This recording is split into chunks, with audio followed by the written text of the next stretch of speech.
সচিব দেৱজিৎ শইকীয়া ডাঙৰীয়া নলবাৰীলৈকে আহিছিল। নলবাৰীৰ ক্ৰীড়াৰ আন্তঃগাঁথনি তেখেতে সুন্দৰভাৱে লক্ষ্য কৰিলে। আমি যিখিনি ক্ৰীড়াৰ আন্তঃগাঁথনি কৰি আছো সেই গোটেইখিনি কথা লক্ষ্য কৰাৰ লগে লগে আমি ইয়াত এখন ক্ৰিকেটৰ অত্যাধুনিক খেলপথাৰ এখন নিৰ্মাণ কৰাৰ কাৰণে আহ্বান জনাইছিলো। তেখেতক আমি ক'ত নিৰ্মাণ কৰিব লাগে সেই সম্পৰ্কীয় ভূমি ইত্যাদিও দেখুৱাইছিলো আৰু তেখেতে গোটেইখিনি চাই আগ্ৰহ প্ৰকাশ কৰিছে যে খুব সোনকালে নলবাৰীত এখন পূৰ্ণাংগ ক্ৰিকেট খেলপথাৰ কেনেকে নিৰ্মাণ কৰিব পাৰি, কাৰণ আমাৰ নলবাৰীত যথেষ্ট ভাল ক্ৰিকেট খেলুৱৈ আছে। প্ৰতিটো হেৰিতে আমাৰ নলবাৰীৰ খেলুৱৈসকলে খুব ভাল ৰিজাল্ট কৰি থকা দেখা গৈছে। সেইকাৰণে নলবাৰীত ক্ৰিকেটৰ আন্তঃগাঁথনিৰ অত্যন্ত প্ৰয়োজন। আৰু তেখেতে আগ্ৰহ প্ৰকাশ কৰিছে যে BCCI আৰু ACAৰ উদ্যোগত ইয়াত এখন ক্ৰিকেট খেলপথাৰ নিৰ্মাণ কৰিব পাৰি নেকি, আৰু সেই মৰ্মে আমি আজি প্ৰাৰম্ভিক আলোচনাখিনি কৰিছো। তাৰ লগে লগে নলবাৰীবাসী ৰাইজে নলবাৰী ক্ৰীড়া সন্থাৰ উদ্যোগত নলবাৰীৰ বিভিন্ন ক্ৰীড়া সংগঠনে তেখেতক আজি BCCIৰ সচিবৰ দৰে এটা গুৰুত্বপূৰ্ণ পদত অধিষ্ঠিত হোৱাৰ কাৰণে সম্বৰ্ধনা জনাইছে আৰু এই সম্বৰ্ধনা সভাত ময়ো উপস্থিত থাকিলো। সঁচাকৈয়ে নলবাৰীৰ ক্ৰীড়াৰ ক্ষেত্ৰত তেখেতৰ যি মৰম বা তেখেতে যি ধৰণে আমাক সদায় দিশ নিৰ্দেশনা দি আছে তাৰ বাবে তেখেতক ধন্যবাদ জ্ঞাপন কৰিছো। মল্ল বৰুৱাৰ নেতৃত্বত নলবাৰী ক্ৰীড়া সন্থাই ইয়াৰ যিখিনি ক্ৰীড়াৰ পৰিৱেশ আৰু ইনফ্ৰাষ্ট্ৰাকচাৰ গঠন কৰিব লাগে সমস্ত কাম খুব সুচাৰুৰূপে কৰিছে আৰু 3 বছৰত যিখিনি ডেভেলপমেণ্ট হৈছে এইখিনি জিলিকি উঠা হৈ পৰিছে আৰু হয়তো 3 মাহৰ ভিতৰত ইয়াতে এটা খুব সুন্দৰ ফুটবল লগতে এথলেটিক্সৰ ষ্টেডিয়াম এটা হ'বলৈ গৈ আছে। আৰু ইয়াৰ লগতে এতিয়া তেখেতৰ অনুৰোধত অসম ক্ৰিকেট সন্থা তথা ভাৰতীয় ক্ৰিকেট কণ্ট্ৰল বোৰ্ডে যদি ওচৰতে ক্ৰিকেটৰ কিবা এটা ইনফ্ৰাষ্ট্ৰাকচাৰ কৰি দিব পাৰে তেনেকুৱা এটা অনুৰোধ কৰিছে জয়ন্ত মল্ল বৰুৱা ডাঙৰীয়াই।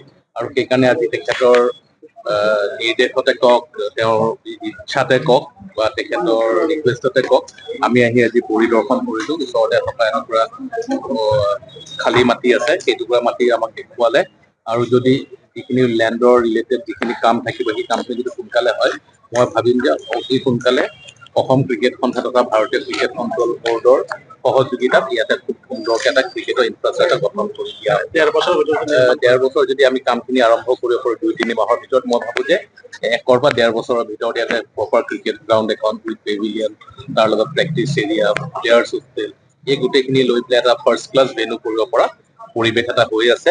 আৰু মই আশা কৰিম যিটো গতিত ইয়াত ইমান দ্ৰুত গতিত কামবোৰ হৈছে ক্ৰিকেটৰ ইনফ্ৰাষ্ট্ৰাকচাৰৰ কাৰণেও এই দ্ৰুত গতিতে অসম ক্ৰিকেট তথা ভাৰতীয় ক্ৰিকেট কণ্ট্ৰল বোৰ্ডে বিভিন্ন ব্যৱস্থা লৈ এই ইনফ্ৰাষ্ট্ৰাকচাৰখিনি কৰিছে। মৰম দিলে, চেনেহ দিলে আৰু যিটো হেৰি কৰিলে, মোক সম্বৰ্ধনা দিলে, এইটো অভূতপূৰ্ব। ইমান মৰম মই ক'তো এনেকে পোৱা নাছিলো। তাৰ কাৰণে গোটেই জীৱনৰ কাৰণে আজি অনুষ্ঠানটো মনত থাকিব আৰু তাৰ কাৰণে মই নলবাৰী ক্ৰীড়া সন্থাৰ সভাপতি সম্পাদকে ধৰি সমূহ বিষয়ববীয়া আৰু ইয়াতে উপস্থিত থকা বিভিন্ন অনুষ্ঠানৰ প্ৰত্যেকজন ব্যক্তিক মই অন্তৰৰ পৰা ধন্যবাদ জনাইছো।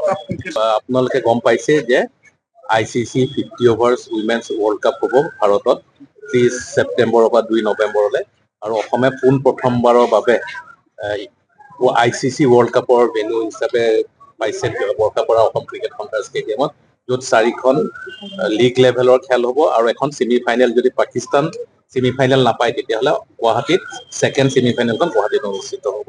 যদি বাই চান্স পাকিস্তান ছেমি ফাইনেললৈ পায় তেতিয়াহ'লে ভাৰতত ছেমি ফাইনেলখন অনুষ্ঠিত নহয়, সেইখন শ্ৰীলংকাত থকা প্ৰেমদাসা ষ্টেডিয়ামত অনুষ্ঠিত হ'ব। টেষ্ট মেচ সৰ্বপ্ৰথমবাৰৰ কাৰণে অসমত টেষ্ট ভেন্যু হিচাপে অলৰেডি এনাউন্স কৰিছে। 22 নৱেম্বৰৰ পৰা 26 নৱেম্বৰত ACA ষ্টেডিয়াম বৰ্ষাপাৰাত ইণ্ডিয়া আৰু চাউথ আফ্ৰিকাৰ মাজত দ্বিতীয় যিখন টেষ্ট হ'ব সেই টেষ্টখন গুৱাহাটীত অনুষ্ঠিত হ'বলৈ গৈ আছে। আৰু সেইটো হোৱাৰ লগে লগে অসমে বিশ্বৰ যিখন মানচিত্ৰ আছে তাতে এটা বিশেষ স্থান গ্ৰহণ পাব। IPLৰ দৰে খেল হৈছে, T20 পাতি আছো, ODI পাতি আছিলো, IPL পাতি আছিলো আজি বহুত বছৰৰ পৰা, আৰু এতিয়া যিহেতু টেষ্ট মেচ আৰু ৱৰ্ল্ড কাপ হ'ব, এইখিনি হৈ যোৱাৰ লগে লগে যিমানবোৰ হাইয়েষ্ট লেভেলৰ খেল থাকে প্ৰত্যেকখন খেল পতাৰে আমাৰ এক্সপিৰিয়েঞ্চো হ'ব আৰু আমাৰ সেই অপেনিংটো হৈ যাব। অসমত ইমান ডাঙৰ অপেনিং আগতে কেতিয়াও হোৱা নাছিলে। টেষ্ট মেচ চেণ্টাৰ হোৱা মানে ক্ৰিকেটৰ কাৰণে ফুল প্লেজেড এটা ক্ৰিকেট চেণ্টাৰ হিচাপে হেৰি কৰা হয়, এনাউন্স কৰা হয় আৰু সেইটো হ'বলৈ গৈ আছে নৱেম্বৰৰ 22 তাৰিখ পুৱা। যিকোনো খবৰৰ বাবে যোগাযোগ কৰক 7099017330 লগতে 7099017110 নম্বৰত।